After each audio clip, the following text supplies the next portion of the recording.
Amigos, continuamos con nuestro programa de Hay que decirlo. Ya me queda poco tiempo. Yo tengo aquí para hacer preguntas y seguir hablando por las próximas 2 horas. Podríamos hacerlo hasta de 4 horas. No me miren así, bendito. Yo sé que todos ustedes gozarían. Quiero tocar este punto, que no quiero que se me acabe el programa, de las relaciones bastante comunes que hay hoy en día. De personas que se unen, forman un hogar, viven en la misma casa, comparten gastos, en algunos casos, en otros casos no. Y tienen hijos. Tienen hijos. Aparte de la pelea del perro, y no lo digo relajando, porque cuando se van a separar se forma una garata quién se queda con el perro. Voy a los hijos. Se separaron. ¿Quién se queda con el hijo? Alguien determina, no, yo me quiero quedar con el nene o la nena, o la otra persona lo dice. Las mismas reglas de pensión aplican ahí, aunque no están casados legalmente reconocidos por el Estado. Sí, aplican las mismas guías. Todo aplica lo mismo. Yo quería traer algo sobre algo que no han traído, lo quiero mencionar, es tema de otro, sería tema para otro momento. En un caso como ese, que no están casados y de momento se dejan, pueden pedir custodia compartida, que es lo que una ley que no es tan nueva, creo que es del 2010, que establece que si hay una cocrianza y todos están de acuerdo y en la forma en que se crían los hijos, la escuela, la educación, los tratamientos médicos, la religión, el tiempo que llevan todas las partes para tener al niño o niña bajo su cuidado, pues se puede pedir custodia compartida y ahí ese elemento incide en la pensión. Ojo, no es bueno para el menor pedir custodia compartida con el único propósito de que pago menos de pensión, porque eso también se está dando. Se dan los elementos de que voy a pedir custodia compartida porque en custodia compartida no tengo que pagar casa, que a veces es el elemento más grande en esas partidas que se toman en consideración para establecer pensión. La realidad es que esa alternativa existe, pero debería ser utilizada cuando en realidad se hace una cocrianza. Eso es bien importante establecerlo. Y si no se da la custodia compartida, pues se puede dar las pensiones como se hace en todos los casos, casados o no casados, por la cantidad de hijos que hay en esa pareja y los ingresos y demás. Quería también mencionar, que quería traerlo, hay unos casos en el tribunal que dicen que si usted tiene un ingreso asalariado, es asalariado, o por comisión, como dice el compañero, u otros beneficios del trabajo, y usted presenta que usted gana el salario tal neto, porque lo que se toma es el salario neto. Pero cuando usted hace la lista de gastos en su planilla de información económica, se excede, hay un caso que establece que se le va a imputar el ingreso no por lo que usted gane en la planilla, sino por sus gastos. Ese caso ya existe. Eso lo habíamos dicho ahorita de otra forma, pero ya lo explicó mucho mejor. En el sentido de que se imputa el ingreso que se imputa, si gano lo que yo dije, gano 60, gasto 90, me imputan 90. Ya ese no caso 60. está, para que sepan que hay unos trucos y también va para ambas partes. Cuando se establece lo de capacidad económica, ¿qué es lo que hace el que va a pagar?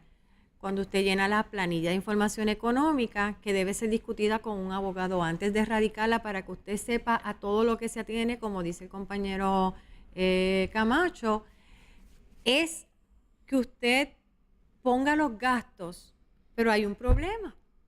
Si yo pongo todos los gastos que yo en realidad tengo con mis hijos, que muchas veces las mujeres los hacen dejando de pagar la luz y el agua para poder cubrir el pago de la compra de un trajecito o de cortarle el pelo o de llevarla al colegio a veces, pero dejo de pagar, por 2 meses dejo de pagar la luz y entonces con eso pago el colegio, después dejo de pagar el colegio por 1 mes para poder cubrir el pago de la luz para que no me la corten y se vive así.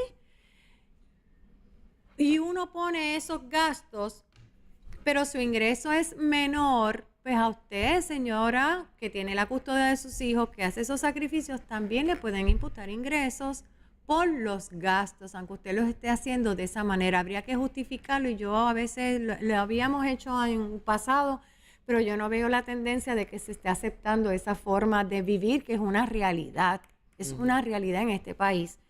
Y para que eso no ocurra, porque sabemos que los examinadores no lo aceptan, que es mi queja, ese examinador gana un salario fijo, tiene un estilo de vida diferente, porque la realidad es que casi todos los abogados, jueces, fiscales, tienen una vida diferente, nacieron en cunas de oro, la mayoría, no todos, pero eso es una realidad, y cuando usted le presenta la realidad del pueblo de Puerto Rico, del que está abajo, del que vive apretado, ellos como que no lo creen. Pero respecto a esos puntos, hay que aclarar algo que es importante. Igualmente, que si pones de más Pues eso es que voy. y no ganas nada, o sea, si tú no trabajas, Te lo van a imputar. madre, tanto mamá o papá, quien no pida o no pida alimento, de las dos partes, siempre la norma va a ser que se va a imputar el salario mínimo federal. Por eso por ahí se empieza. Porque no puede dejarse de imputar cero ingresos. No, eso es cierto. Porque para computar la pensión, siendo una responsabilidad, eso obliga al alimentista, al alimentante, a buscar trabajo para cumplir con su obligación. Alimentante es el que está obligado a pagar la pensión. Y otro punto que quería aclarar, en el caso de asumir capacidad, yo asumo capacidad, pero la persona que presenta la necesidad, que presenta esos gastos, tiene que ser con prueba. Porque tampoco es decir de boca que yo gasto 400 pesos en comida. Claro. Pues ahí es que vamos con la planilla. ¿Cómo es que se hace ese ejercicio de planilla? Exacto, pero en el caso de casos de asumir capacidad, como no hay planilla, no se están descubriendo no me refiero a la ingresos. PIPE, vamos a hablar No, PIPE. no, porque la PIPE es una cosa, pero en capacidad, cuando vas a asumir capacidad, yo hago el ejercicio interno en la oficina con mi cliente. Y yo les digo a los compañeros, ¿tú estás dispuesto a que yo vea asumir capacidad? Si no está dispuesto, lo vemos en sala y tribunal también entra. Y yo voy a asumir capacidad. ¿Qué es lo que va a decir el juez? Según lo que dicen los casos, mamá tiene que presentarme los gastos reales. Sí, hay que probarlo. Porque igualmente que con la planilla PIPE, que es el otro ejercicio regular, los gastos que tú pones 40 de celular, pero en realidad pagas 25. Planilla de información personal y económica. Eso es lo que quiere decir PIPE. Planilla de que no es la planilla contributiva, estamos hablando de esa planilla. Esa planilla te la Es un documento que se prepara para el caso. Es un documento y ese es el documento de análisis que hay que erradicar. Y que yo por lo general cuando va mi cliente le doy la planilla personal económica y me dice, y yo le digo, ponme todos tus gastos. Y ella me va a poner todos sus gastos, pero entonces ahí yo tengo que aplicar el derecho y analizar qué le conviene a este cliente. Si pongo todos los gastos o solamente los que son los que corresponden a las guías. Y esa es la gran controversia que tenemos ahora. Porque entonces existe que si yo me limito exclusivamente a los renglones que se toman en las guías, que es hipoteca, colegio, back to school, gastos médicos, si es que el niño tiene una condición especial, si se me queda alguno, me avisa, un seguro de vida que mamá le pague, a beneficio del menor. Que sea beneficio del menor. Si yo pongo esos renglones exclusivamente, el 100% de los casos los papás van a decir asumo capacidad. Yo tengo un caso que estoy llevando en Bayamón, llevo un montón de tiempo. Los dos son asalariados. Y cuando presentamos los gastos con respecto a los criterios de las guías, que son gastos específicos, renta, médico, libros, matrícula, uniformes y deportes, si es que el niño está en deporte, en la suma de todo eso, este papá asalariado dice asumo capacidad. Hay un caso que dice que la capacidad no es para los asalariados. Yo estoy de acuerdo con él. con ese caso, yo también. No es para los asalariados. Pero cuando tiran ese número y la suma le permite a ese asalariado decir, contra, yo puedo pagar esos gastos, asumo capacidad. ¿Qué es lo que está pasando? Espérate, yo voy a enmendar la planilla porque la realidad es que hay más gastos. Si tú asumiste capacidad, yo voy entonces a poner los gastos reales. Y ahí entonces entramos en unas controversias. Hasta las vacaciones. Hasta las vacaciones, todos los gastos. Y eso crea mucho conflicto en los casos de alimentos. Los casos de alimentos ya no son como se estaban dando antes. Yo quiero que el público lo sepa. El caso de alimentos ya no es el clásico caso de alimentos. Ya una vez entró lo de capacidad, aunque usted no lo crea, hay más litigación ahora con los casos de alimentos, por lo menos esa es mi experiencia, que lo que antes había. Antes uno entregaba el talonario, el otro decía los gastos de corriente y se trabajaba con las guías. Y pues esto es lo que te toca. Lo que pasa es que para que el público entienda... Eso era antes, ahora es más complicado. En el caso de las planillas, cuando se llena la planilla... La PIPE. La planilla personal de ingreso. ¿La de contribuciones? No, la de la PIPE. Cuando se llena la PIPE. Información personal y económica. Que incluso cuando tú radicas un divorcio, automáticamente te llega. Esa planilla... Con ese análisis, después que se hacen los cómputos y se hace el descubrimiento de pruebas, casi siempre el tribunal designa eso al oficial examinador de pensiones. En caso de tribunal, porque también uno puede ir por asume y el análisis del técnico de asume es igual. Pero yo prefiero a veces que sea en tribunal cuando puede haber controversia. En el caso de descubrimiento de pruebas, por si hay que emitir órdenes, pues hay un juez disponible en un caso de sala de familia que las puede emitir. ¿Qué hace esas dos planillas? Esas dos planillas yo las presento. Eso representa un total de los gastos, incluso ingresos, porque ahí están computándose los ingresos.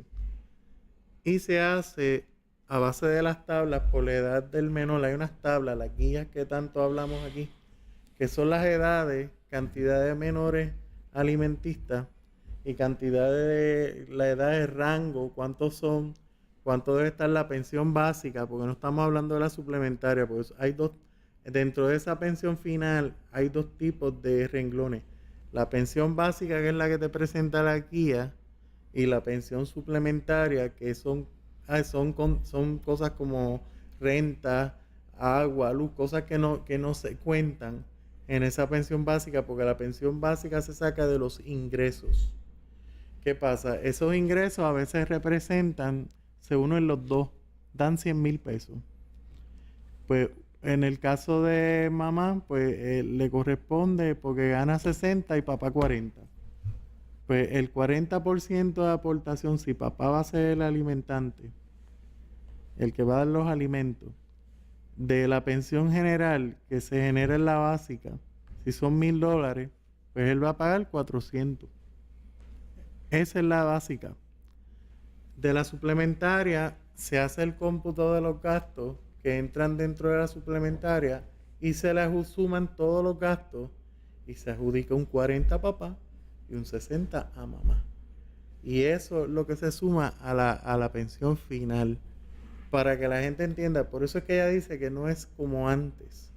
Ahora es un ejercicio que incluso a los examinadores le dan, y esas tablitas están disponibles incluso hasta por el internet, que nosotros las ven y las puede ver el público, donde se dice cómo van a llenar los examinadores, cómo van a hacer las comparables para sacar esos porcientos, que al final de cuentas va a ser la asignación de pensión porcentual que le toca al que la va a pagar. Porque déjame decirle una cosa, 60 quiere decir y 40, es que ambos están aportando. Lo que pasa es que de acuerdo a su capacidad, uno es custodio y ya está asumiendo unos gastos. Se le están computando sus gastos en ese 60, pero en el 40 es el que va a pagar la diferencia que este suple. ¿Qué es lo que se pregunta todos los días? Frecuentemente en nuestras oficinas. La forma, como muy bien explicó Rafa y explicó la licenciada Brindoni, la forma de computar la pensión antes era muy diferente a cómo hacerla ahora. Antes, cuando a usted padre alimentante o madre alimentante le iban a poner una pensión, se ponía su salario neto, el suyo, en una tablita que era de este tamañito. Así yo la tenía. Con número de hijos y como con 4 o 6 columnas hacia abajo. Ahora, ¿cuál es la diferencia? Que ahora no es el neto suyo nada más, es el neto suyo más el neto de la otra parte, ese dividido entre el otro, y el resultado de eso se llama neto combinado. Y ese neto combinado se lo vamos a aplicar a unas tablas que ya no son 6 rengloncitos así, ya son como 10 páginas de tabla. Y es bien difícil de entender, es bien difícil de computar una pensión. Por eso antes, cuando una persona iba a tu oficina y te decía, licenciado, yo quiero saber cuánto más o menos mi pensión, era fácil computar una pensión y decirle, dime cuánto gana él. Dime, tráeme tu talonario, yo te digo cuánto va a ser tu pensión. Ahora no se puede. Ahora yo tendría que tener, para decirte una pensión exacta, el talonario tuyo y el de ella. Y el de ella, el de la otra parte. Si yo no tengo los dos, aguanta ahí, yo no te puedo decir cuánto va a ser la pensión. El tuyo y el de la otra parte. Felicito a Pizarro por lo difícil que está esto. Pregunto. Es bien difícil. Pregunto. Y si no hay trabajo. ¿Se toma en consideración ese talonario tuyo más el de tu nueva pareja? Sí, correcto. No, si no hubiesen Perdóname. La nueva pareja. La nueva pareja está hablando de otra cosa. Está hablando de otra cosa. Simple, pero simple. Una contestación simple a una pregunta compleja.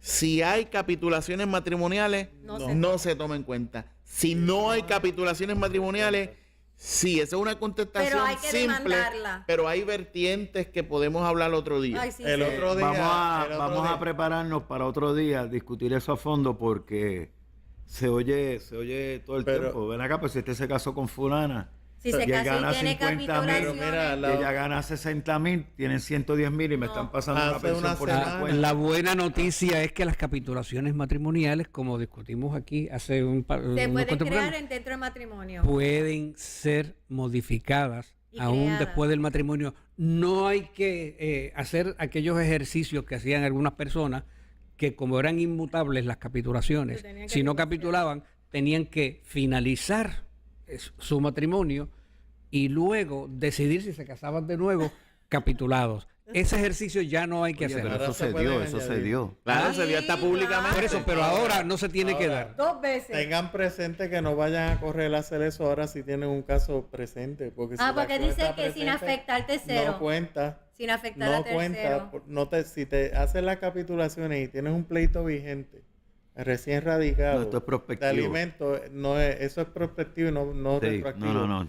Pero a una pregunta y aclararle a las personas que eso surgió hace un par de meses, o sea, esto no es viejo. Eso empezó en mayo. Sí, pero mira, tan sencillo algo como esto, porque fue una pregunta de un cliente precisamente que no tiene capitulaciones matrimoniales, un casito que tengo reciente, y me preguntaba que como su esposa no trabaja, el ingreso que se cuenta es de yo le dije, no están con capitulaciones, ella le va a imputar el mínimo federal, aunque no lo cobre.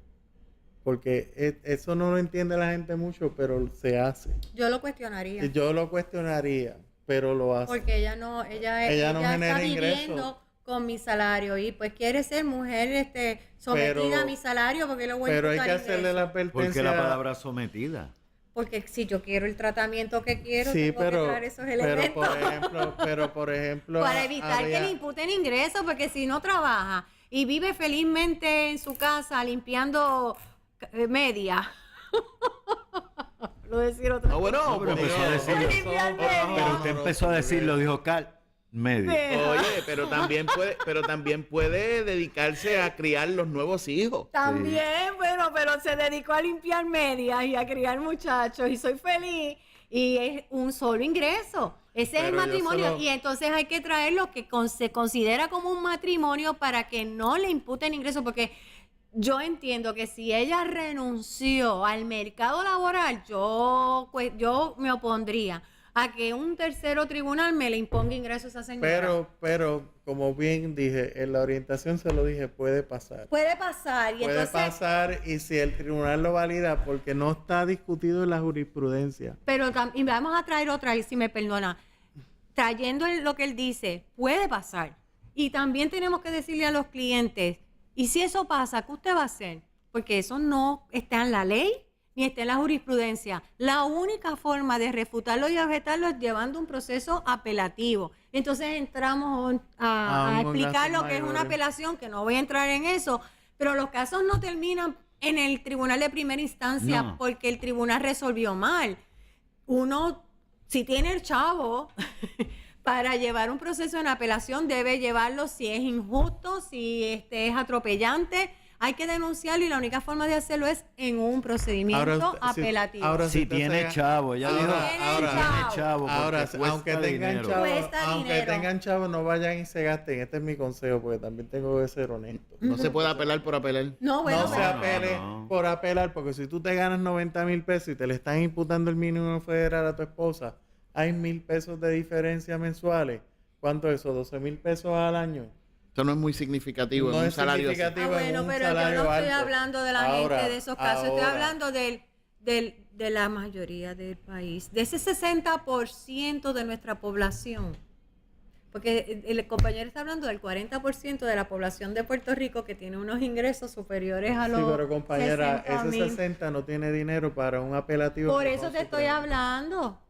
Pero y hay que decirle, usted vive con eso o si quiere apelar tiene que invertir dinero. Pues son determinaciones de ellos. O son los 60 del empleado gubernamental que al final del También camino es lo mismo. que recibe son 30 o 25. Sí, es o sea, Por que todos los descuentos. Por todos los vendidos, descuentos. todo lo que le dan. Asociación de Es una Estos, realidad.